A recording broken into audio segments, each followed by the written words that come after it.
Je fais cette vidéo sur la Palestine pour déjà dénoncer le génocide, mais aussi pour convaincre ceux qui sont dans le mauvais camp. Alors je vais pas chercher à convaincre ceux qui se réjouissent juste parce que c'est des Arabes qui sont tués. Ça, je peux rien faire pour vous. Mais je peux déjà convaincre ceux qui se font manipuler à leur insu ou qui ne connaissent pas toute la vérité, notamment sur la légitimité de l'usurpateur Israël. Je vais en parler, le contexte historique, en deuxième partie de vidéo. Là, je vais vous mettre simplement une mise en situation déjà pour que tout le monde comprenne ce qui se passe. Déjà là, vous voyez, j'ai la liberté de marcher dans une ville sans avoir peur qu'un missile me tombe dessus, sans avoir peur que des terroristes du Tsahal viennent m'abattre avec un char. Voilà. Ça, c'est la première chose. Deuxième chose, quand j'ai plus de courses chez moi, je peux aller au magasin et je peux acheter des trucs. Vous vous rendez compte? Et en fait, ce que je vous dis, ça peut vous paraître simple, mais en fait, là-bas, c'est pas possible. Ils peuvent pas manger à leur faim et ils peuvent pas boire à leur soif. Alors, et vous savez même pas ce que c'est d'avoir faim. Levez-vous un jour, un matin, ne mangez rien, et ne mangez rien ni à midi, ni le soir, et endormez-vous comme ça, le ventre vide. La plupart d'entre vous n'y arriveront même pas, déjà. Mais faites-le, faites l'expérience, testez, et vous verrez jusqu'où vous craquez. Et vous allez voir que vous n'allez même pas réussir à tenir une journée, là où eux, ils peuvent pas manger pendant 3, 4, 5 jours, et le 5e jour, quand ils mangent, c'est un morceau de pain. Et dans ce lot-là, il y a des enfants qui ont 5 ans, 4 ans, 3 ans, il y a des femmes aussi, et tout est normal pour Israël. Donc normalement, à ce stade-là de la vidéo, vous devriez être normalement touché. Ne rentrez pas dans le oui, mais eux, on fait ci, on fait ça. J'y viens après et je vais contrer absolument tous les arguments des sionistes. Mais pour l'instant, déjà, si vous n'êtes pas touché par la situation, c'est qu'on peut rien faire pour vous. Parce que si vous n'arrivez même pas à vous mettre à la place de quelqu'un qui a faim et qui est tué, parce que c'est pareil, combien d'enfants les horreurs que voient les enfants là-bas, des corps déchiquetés par les missiles, parce que c'est ce qui se passe, des enfants qui vont rester sous les débris pendant des jours et des jours jusqu'à en mourir, c'est clairement l'enfer. L'enfer se situe à 60 km de ce qu'on appelle la Terre Sainte. Pour tous ceux qui ont des enfants ou une famille, vous avez juste à imaginer que ça arrive pareil à votre famille, et ensuite, peut-être que vous comprendrez qu'il faudrait que ça s'arrête, et que le droit de se défendre, qui n'en est pas un, je vais vous expliquer après, devrait s'arrêter dès maintenant. Donc normalement, quand je fais cette vidéo, la France ne reconnaît toujours pas l'État de la Palestine, ce qui est une erreur historique d'ailleurs majeure, mais c'est aussi principalement une erreur de l'ONU. On passe maintenant à la deuxième partie de cette vidéo, je vous retrouve dans mon bureau. Historiquement, la Palestine, ça existe déjà, contrairement à Israël qui n'existe depuis que 1947. La Palestine, Gaza, cette ville qu'on parle beaucoup dans les médias parce que c'est celle qui a été la plus touchée. Gaza, ça existait dans l'Égypte antique. Voilà, parce que moi je lis des livres sur Ramsès II parce que vous le savez, je suis allé en Égypte. Et on parlait déjà de Gaza. Gaza, c'était une ville très importante de ce côté-là, de cette région du monde. Donc déjà, la Palestine a une histoire bien plus grande que Israël. Évidemment, il y a eu quelques périodes historiques où ils ont eu un État qui était établi, mais ça n'a jamais duré très longtemps, et c'est incomparable à l'échelle de l'histoire de comparer Gaza, Palestine à Israël. Donc plus récemment, en fait, ce qui s'est passé, et c'est là où en fait tous les gens, tous les sionistes, ou tous les gens qui sont pro-israéliens parce que ils aiment bien caresser le RN par exemple dans le sens du poil, et bah dites-vous que vous seriez absolument contre si vous aviez lu un petit bouquin d'histoire. Qu'est-ce qui s'est passé? Pourquoi comment l'État d'Israël s'est créé? Bah, c'est très simple. Donc il y avait une forte concentration. Au fur et à mesure des années, il y a eu une forte immigration juive. Le peuple opprimé de l'époque, après la Seconde Guerre mondiale, forcément, il s'est passé ce qui s'est passé, vous le savez tous. Et donc il y a eu une immigration massive des Juifs en Palestine, et notamment du côté de Jérusalem. Parce que oui, il y a moins de 100 ans, Jérusalem, c'était encore en Palestine.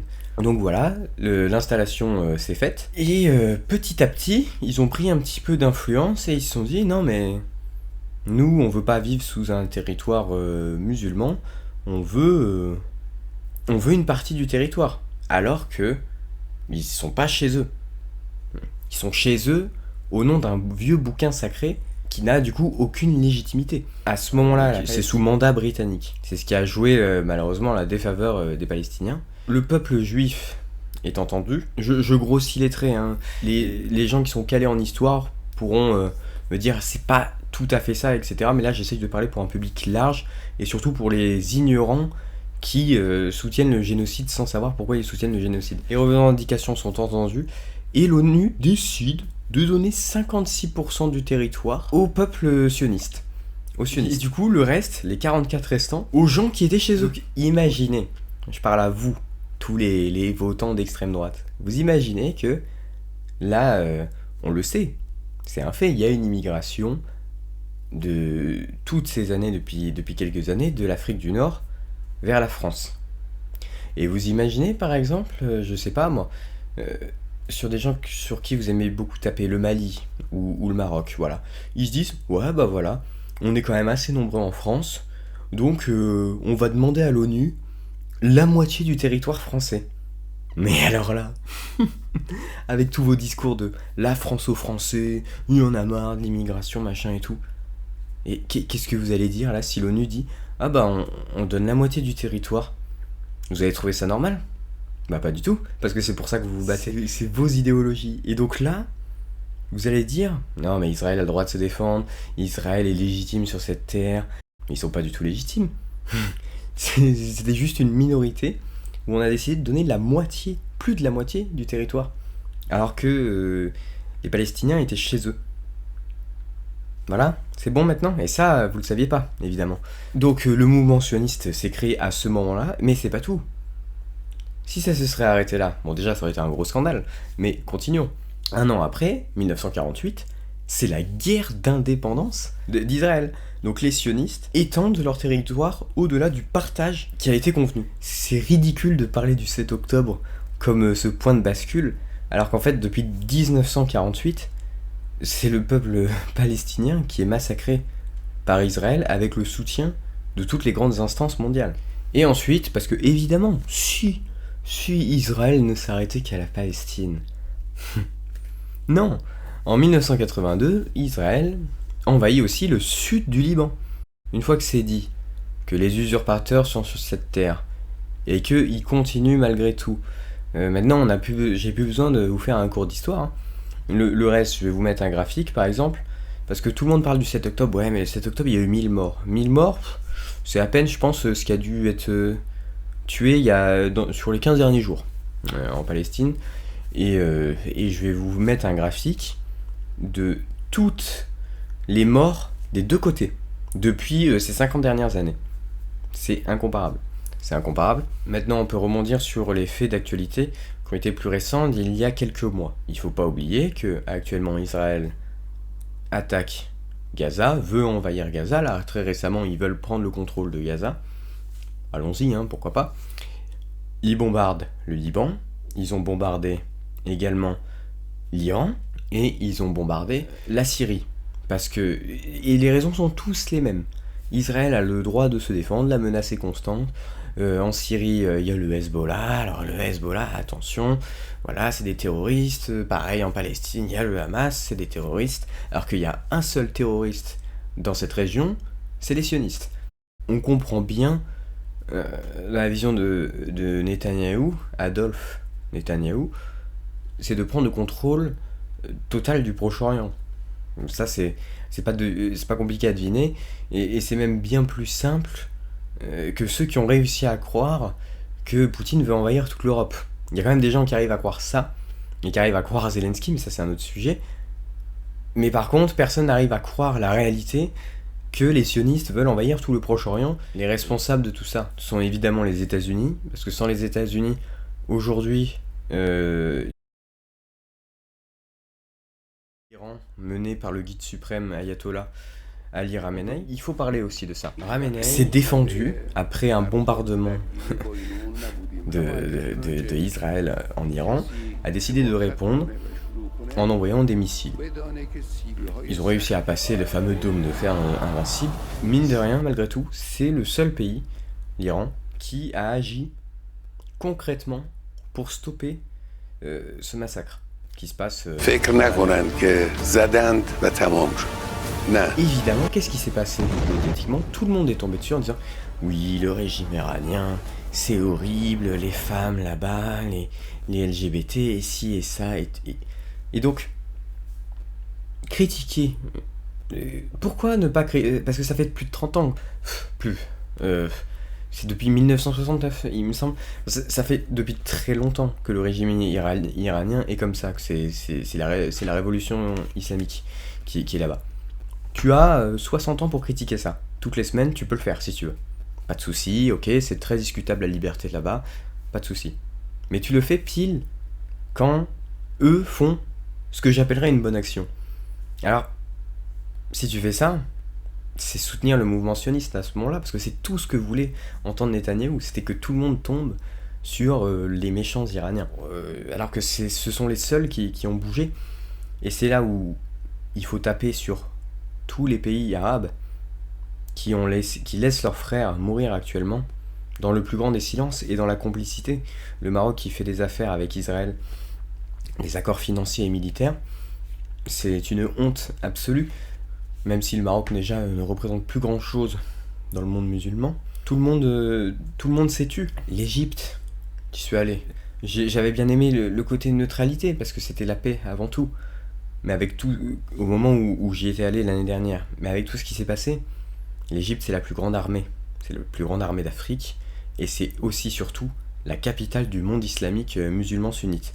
Ne pas intervenir et laisser ses frères mourir qui sont... Vous vous rendez compte que entre le Sinaï et Gaza, c'est une centaine de kilomètres. C'est fou de ne pas agir. Le plus grand des silences, hein, c'est simple, tous les pays arabes, et surtout l'Arabie Saoudite, qui en plus de ça est complice, évidemment, et fait des affaires avec Israël, et en plus qui bombarde le Yémen. L'Arabie Saoudite, c'est pareil, hein, c'est pas mieux.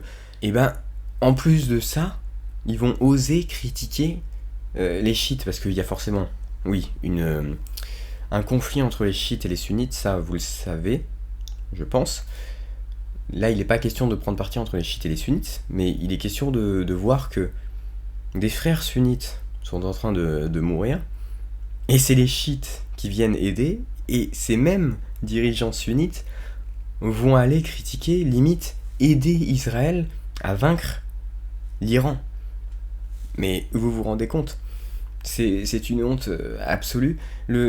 Hormis l'Iran, c'est pareil. C'est le Pakistan qui en a fait plus, du moins dans les déclarations, que tous les pays arabes réunis.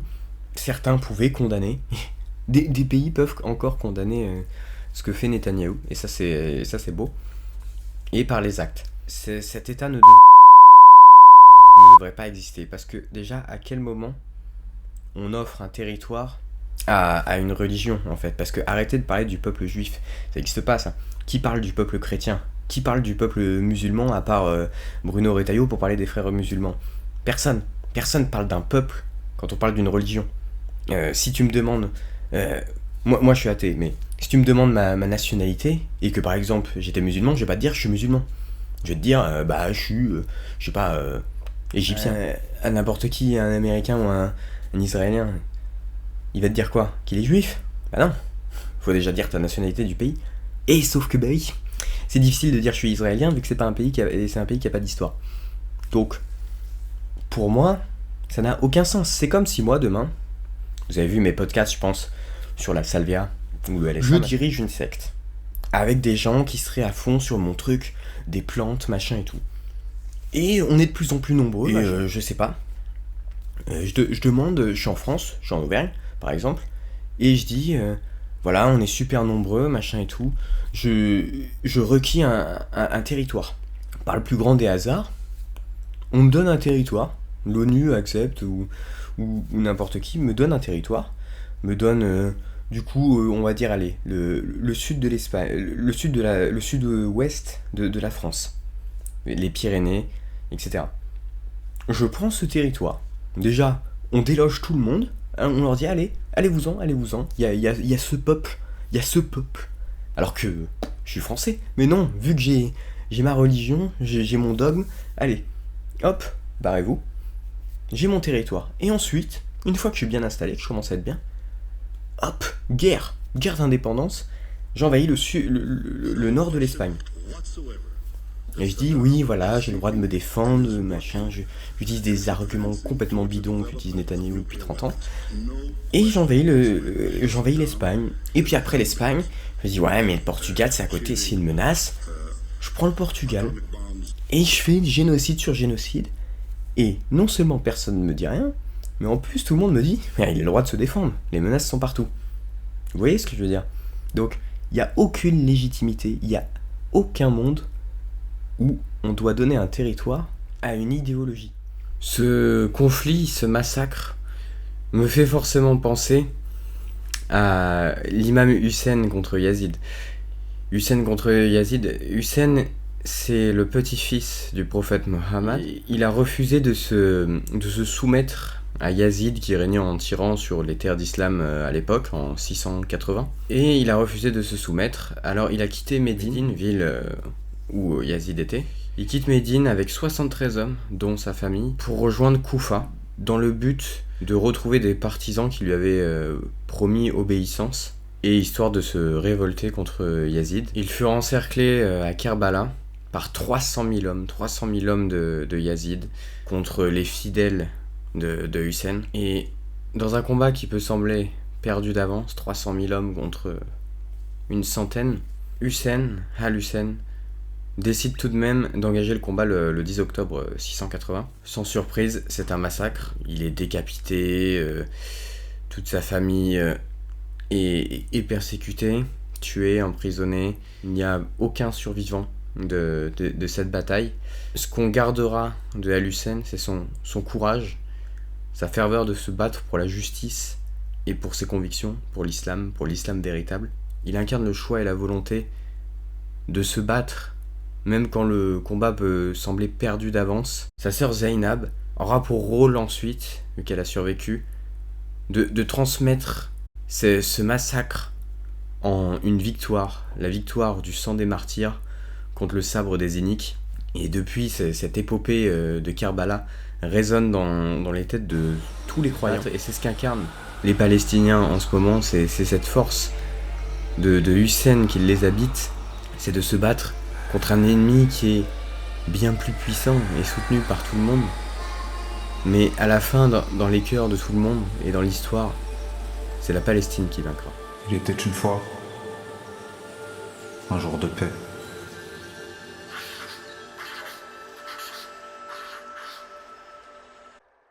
Gaza.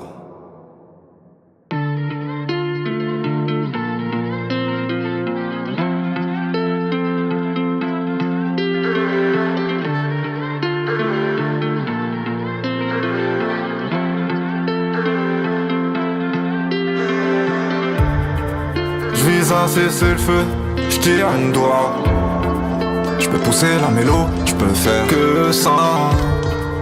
Encerclé par les faits, je prie comme Baba. T'as vu un coin de paix ou à Gaza?